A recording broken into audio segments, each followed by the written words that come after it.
बिस्मिल्लाहिर्रहमानिर्रहीम। अस्सलाम वालेकुम स्टूडेंट्स। जैसा कि आपको मालूम है कि कल हम फंक्शन ग्रुप्स की स्टडी कर रहे थे और उसमें हमारे पास चंद फंक्शन ग्रुप्स रह गए थे, तो आज हम लेफ्ट ओवर फंक्शन ग्रुप्स को देख लेते हैं। उसके लिए सबसे पहले हम फंक्शन की डेफिनेशन को रिवाइज कर लेते हैं। फंक्शन ग्रुप्स आपके पास किसी भी एटम या ग्रुप ऑफ एटम या डबल और ट्रिपल बॉन्ड को बोलते हैं जो किसी भी अल्काइल चेन के साथ अटैचमेंट के बाद उसके अंदर पर्टिकुलर सेट ऑफ फिजिकल और केमिकल प्रॉपर्टीज़ को इंट्रोड्यूस कर देते हैं। आज जो हमारे पास सबसे पहला फंक्शन ग्रुप है वो है नाइट्रो ग्रुप, जो कि एक नाइट्रोजन और ऑक्सीजन का फंक्शन ग्रुप है।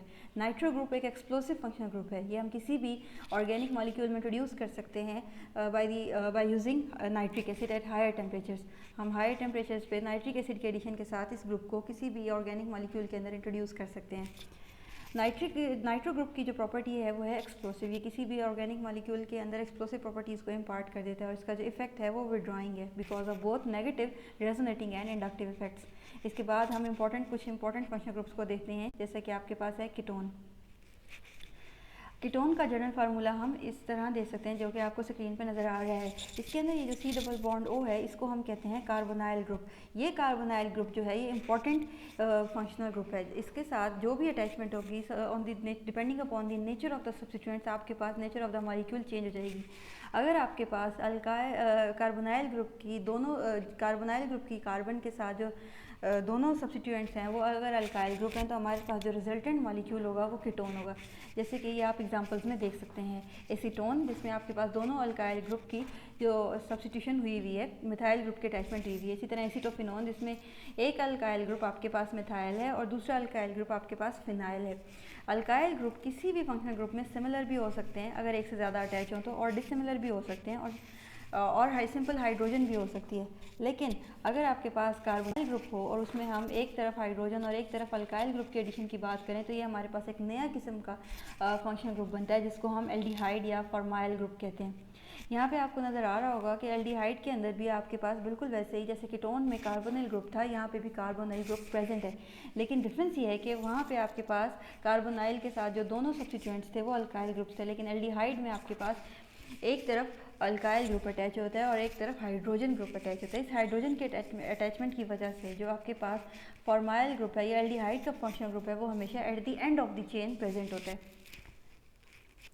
अगर हम इस ग्रुप की कलेक्टिवली बात करें, यानी कि कार्बोनाइल ग्रुप और इसके साथ हम हाइड्रोजन को भी कंबाइन करें, तो इस ग्रुप को हम कलेक्टिवली फॉर्माइल ग्रुप कहते हैं, जो कि एल्डिहाइड्स का फंक्शन ग्रुप है।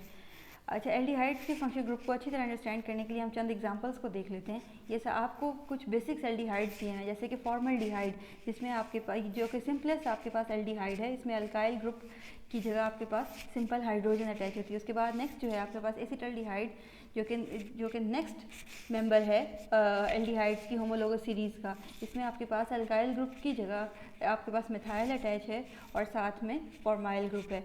इसके बाद नेक्स्ट ये जो आपको एग्जांपल दी हुई है ये है प्रोपेनल्डिहाइड, और लास्ट में आपको बेंजल्डिहाइड दिया हुआ है, जिसमें आपके पास अल्काइल ग्रुप की जगह फिनाइल अटैच है और साथ में फॉर्माइल ग्रुप, तो ये आपके पास बनता है बेंजल्डिहाइड।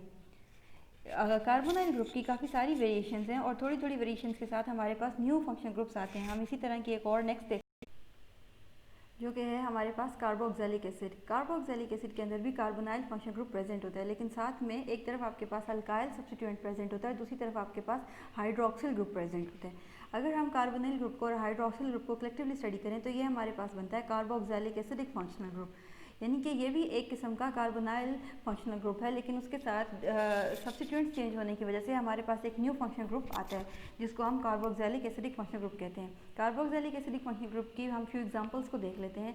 ये आपको राइट साइड पे नज़र आ रहा है। सबसे पहले आपके पास फॉर्मिक एसिड, जो कि है सिंपलेस्ट कार्बोक्सिलिक एसिड। इसमें हमारे पास जो अल्काइल ग्रुप की जगह आपके पास एक हाइड्रोजन एटम होता है, इसलिए हमारे पास फॉर्मिक एसिड आता है। नेक्स्ट में हमारे पास अल्काइल ग्रुप की जगह मिथाइल सब्स्टिट्यूएंट अटैच है, जिसको आप एथेनॉइक एसिड भी बोल सकते हैं। सिमिलरली नेक्स्ट वाले एसिड में हमारे पास इथाइल सब्स्टिट्यूएंट अटैच है कार्बोक्सिलिक एसिडिक फंक्शनल ग्रुप के साथ, और हमारे पास प्रोपेनाइक एसिड आता है एंड सो ऑन। उसके बाद नेक्स्ट हम देखते हैं, जो कि है एसिड हैलाइड। एसिड हैलाइड भी आपके पास कार्बोनाइल डेरिवेटिव है। अगर आप गौर से देखें तो यहाँ पे आपको एक कार्बोनाइल फंक्शन ग्रुप नज़र आ रहा है, जिसके साथ में एक तरफ आपके पास अल्काइल ग्रुप यानी कि आर ग्रुप अटैच है और दूसरी तरफ आपके पास एक हेलोजन अटैच है। हेलोजन आइटम यहाँ पर कुछ भी हो सकता है, यानी कि क्लोराइड, फ्लोराइड, ब्रोमाइड और आयोडाइड। ये भी आपके पास एक कार्बोनाइल का डेरिवेटिव फंक्शनल ग्रुप है। हम एक सिंपलेस्ट एसिड हैलाइड की एग्जांपल देख लेते हैं जो कि आपको नीचे दी हुई है। इसका ये जो मॉलिक्यूल आपको दिया हुआ है इसको हम एसाइल क्लोराइड या एसिड क्लोराइड बोल सकते हैं। जब आप मिथाइल ग्रुप को कार्बोनाइल ग्रुप के साथ अटैच करके पढ़ते हैं तो इसको हम एसाइल बोलते हैं। तो इस तरह इस मॉलिक्यूल का नाम होगा आपके पास एसाइल क्लोराइड, जो कि एक एसिड हैलाइड है। नेक्स्ट हमारे पास जो फंक्शनल ग्रुप है वो है एसिडामाइड। एसिडामाइड का जो जनरल फार्मूला है वो हम ऐसे रिप्रेजेंट कर सकते हैं। इस फार्मूला को अगर आप देखें तो इसके अंदर आपके पास एक अल्काइल ग्रुप है, एक कार्बोनाइल ग्रुप है और एक अमाइनो ग्रुप है। जब आपके पास एक अमाइनो ग्रुप एक कार्बोनाइल ग्रुप के साथ कलेक्टिवली प्रेजेंट हो तो इस फंक्शनल ग्रुप को हम अमाइड फंक्शनल ग्रुप कहते हैं। हम इस फंक्शनल ग्रुप का एक सिंपलेस्ट मेंबर को देख लेते हैं। ये आपके पास फॉर्मामाइड है जिसमें हमारे पास अल्काइल ग्रुप की जगह सिंपल हाइड्रोजन एटम लगा हुआ है और इस तरह ये आपके पास एक सिंपलेस्ट मेंबर आता है या फर्स्ट मेंबर आता है एसिडामाइड्स की होमोलोगस सीरीज़ का, जिसको हम फॉर्मामाइड या मेथेनामाइड बोलते हैं। नेक्स्ट में जी हमारे पास एक और डेरिवेटिव है कार्बोनाइल फंक्शनल ग्रुप का, यानी कि एस्टर ग्रुप। ये आपके पास एक एस्टर ग्रुप दिया गया है, इसके अंदर भी आपको कार्बोनाइल ग्रुप नज़र आ रहा होगा और साथ में आपके पास एक तरफ सिंपल अल्काइल ग्रुप की सब्स्टिट्यूशन है और दूसरी तरफ आपके पास ऑक्सी अल्काइल ग्रुप की सब्स्टिट्यूशन है। ऑक्सी अल्काइल ग्रुप को हम इन टर्म्स ऑर्गेनिक केमिस्ट्री में अल्का ऑक्सी सब्स्टिट्यूएंट्स बोलते हैं। ये जो आपको नीचे नज़र आ रहा है, अगर हम कार्बोनाइल ग्रुप को कलेक्टिवली अल्का ऑक्सी ग्रुप के साथ कंबाइन करके पढ़ें तो हमारे पास ये जो लिंकेज बनता है इसको हम एस्टर लिंकेज कहते हैं। हम कुछ एस्टर्स की एग्जांपल देख लेते हैं। ये जो आपको अपने राइट साइड में एस्टर नज़र आ रहा है ये है आपके पास प्रोपाइल मेथानोइड। सबसे पहले हम जब नेमिंग करते वक्त आपके पास नॉमेनक्लेचर में उस चेन को लिखते हैं जो आपके पास ऑक्सीजन के साथ अटैच हो। अगर आपको नज़र आ रहा हो जो प्रोपाइल चेन हमारे पास रेड कलर में है तो हमने पहले नेमिंग करते वक्त उसी का नाम पहले लिखा है, यानी कि प्रोपाइल। और दूसरे वाले जो आपके पास ग्रुप है यानी कि एक सिंगल कार्बन है उसको हमने कलेक्टिवली ऑक्सीजन के साथ कंबाइन करके लिखा है मेथानोइड। सिमिलरली आपके पास ये नीचे वाला मॉलिक्यूल जो है इथाइल प्रोपेनोइड। चलें जी, ये थे हमारे पास different derivatives of carbonyl group. इसके अलावा चंद एक हमारे पास फंक्शनल ग्रुप्स और रह गए हैं, हम उनको भी वन बाय वन चढ़ लेते हैं। ये नेक्स्ट है हमारे पास मरकेप्टो और थायोल फंक्शनल ग्रुप। थायोल जैसे कि आपको नाम से क्लियर हो रहा है थोड़ा थोड़ा कि आपके पास ये सल्फ़र का अल्कोहल है। ये इसका जनरल फार्मूला है। अगर आप गौर से देखें तो ये फार्मूला जो है बिल्कुल सिमिलर है अल्कोहल्स के, सिवाय इसके कि आपके पास ऑक्सीजन एटम जो है वो रिप्लेस हो गया है सल्फ़र एटम से। अगर आपके पास इस तरह का मॉलिक्यूल आ जाए तो इसको हम थायोल यानी कि सल्फ़र का अल्कोहल या मरकेप्टो फंक्शनल ग्रुप बोलते हैं। हम से कुछ मरकेप्टन्स की एग्जांपल देख लेते हैं। ये आपको नीचे दी हुई है, जैसे कि फर्स्ट मेंबर है होमोलोगस सीरीज़ का थायोल्स की मिथाइल मरकेप्टान, सेकंड मेंबर होता है इथाइल मरकेप्टान एंड सो ऑन। इस तरह जी अब हम लास्ट में अपना लास्ट फंक्शनल ग्रुप देख लेते हैं। लास्ट में जो हमारे पास फंक्शनल ग्रुप है वो है सियानो फंक्शनल ग्रुप या फिर साइनाइड फंक्शनल ग्रुप, जिसको हम इस जनरल फार्मूला से रिप्रेजेंट कर सकते हैं।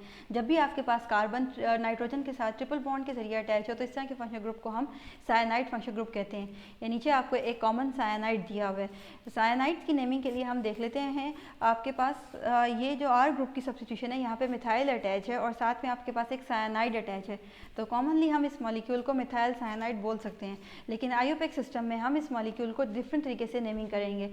यहाँ पे हम साइनाइड की कार्बन को मिथाइल के साथ अटैच करके एक सब्स्टिट्यूशन कंसिडर करेंगे यानी कि इथाइल, और नाइट्रोजन को हम सेपरेटली नेम करेंगे यानी कि नाइट्राइल।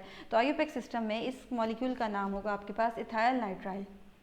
ये एंड में आपको कुछ कॉमन साइनाइड्स दिए हुए हैं और साथ में उनके कॉमन और आईयूपैक नेम्स भी दिए हुए हैं। आप इनसे और विशेष जितने भी फंक्शन ग्रुप्स हम स्टडी कर चुके हैं उनसे गो थ्रू हो लें, और अगर आपको कोई पॉइंट क्लियर नहीं हुआ है तो आप उसको कमेंट्स में ड्रॉप कर दें, तो इंशाल्लाह आपके क्वेश्चन को क्लियर करेंगे। यहाँ पे हमारे सारे फंक्शन ग्रुप्स खत्म होते हैं। Thank you so much. अल्लाह हाफिज़।